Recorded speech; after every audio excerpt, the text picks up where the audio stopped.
2. junija, danes teden, štarta akcija, a ne, Deželak junak. To je že 7. po vrsti. Kako bo akcija potekala? Ja, akcija bo potekala v bistvu tako kot vsa leta, se pravi, kot si že sam rekel, 7. že gremo na pot. Je pa res, da je ogromno skrivnosti zame v ta hip še nerazkritih. Se pravi, jaz vem, da 2. junija štartam, da gremo, predvidevam, po celi Sloveniji kot vselej do zdaj.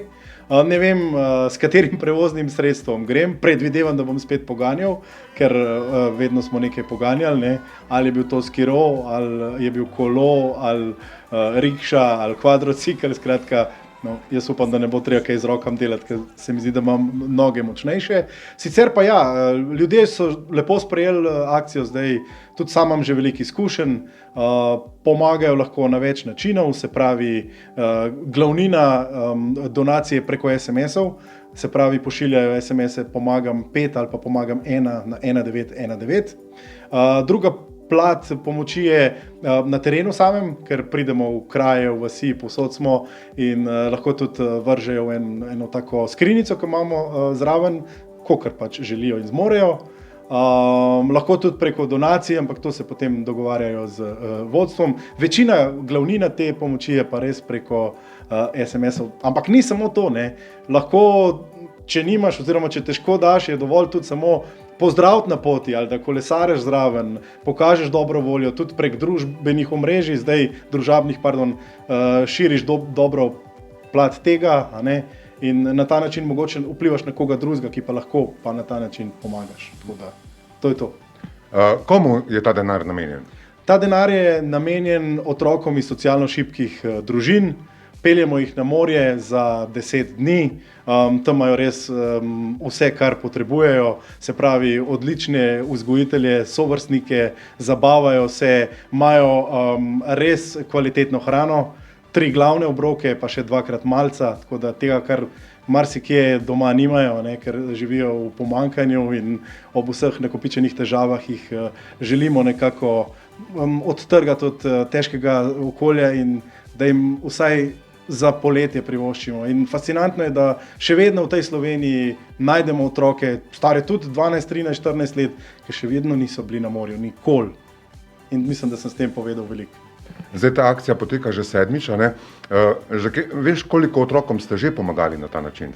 Ja, recimo lani smo peljali več kot 1000 otrok na morje, se pravi, zbrali smo skoraj 350 000 evrov in to so res velike številke. Akcija pa raste iz leta v leto, ne? Se pravi, prvo leto, ko sem šel s skirojem, otroškim skirojem z Goričkega v Piran, mislim, da je bila številka precej nižja, ne? Zdaj na pamet ne bi vedel, ampak ne vem, okrog 40 000, morda nekaj manj. Ampak je treba začeti, ne? In če verjameš takrat, ko začneš, potem prepričaš ljudi in veš, da to delaš s srcem, potem se kar priključijo in vedno več jih je, tako da zdaj se je res zadeva prijela. Predvsem pokažemo na to, da te otroci res potrebujejo pomoč, da je pri njih v družinah res težko. Zdaj še ob tem COVID letu, korona situacijah, ki so bile, vemo, šola na daljavo, pomanjkanje računalnikov, služba na daljavo, skratka, ni bilo niti kosila tazga, kot je v šoli in tako naprej.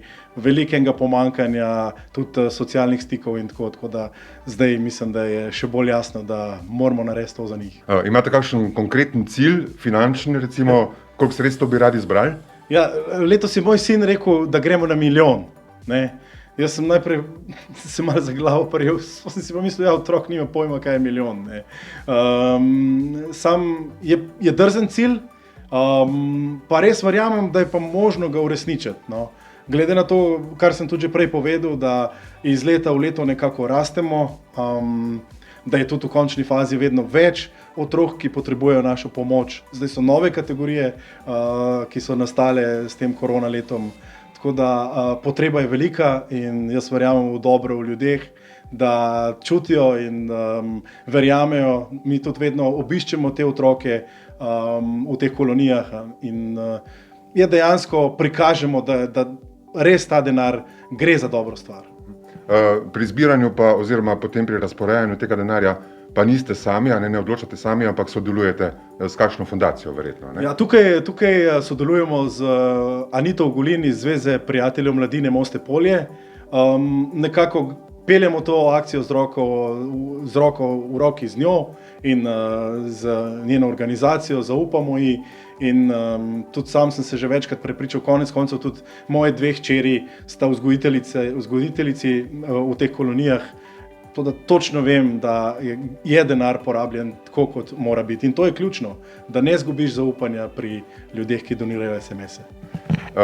Kaj pa ti osebno, zdaj, če se vrnemo malo nazaj, ničesar ne veš, kakšni bodo tvoji izzivi, se kaj pripravljaš fizično, treniraš karkoli, različna sredstva, roke, noge? Ja, pol noge. V glavnem vedno treniram, pred akcijo še bolj pospešeno in tudi zdaj vozim kolo. Sicer letos je vreme malo res kislo bilo, kar aprilsko v maju, tako da sem bil več na sobnem kolesu kot zunaj, no, ampak se situacija malo izboljšuje, tako da nabiram tudi kilometre v klanc, kot je pač potrebno. Ne vem pa, kaj bom res dobil. Zdaj, če me pa presenetijo, da bom mogel, veslati kakšen kajak ali kakšne podobne zadeve, bom imel pa težave, ampak je pomembna tudi psihična priprava, definitivno. Tokrat sem se res mogel pošteno poglobiti vase, pogovoriti malo sam s sabo, ker imamo še 2 dni več. Jaz pa sem v preteklih letih vedno se mi zdel, da sem šel do limite da sem bil na koncu toliko utrujen, da bi težko zdržal še en dan, še več kilometrov, še več klancev, še več znoja, ampak bom tudi tokrat zborval do konca za te otroke, to je edini cilj.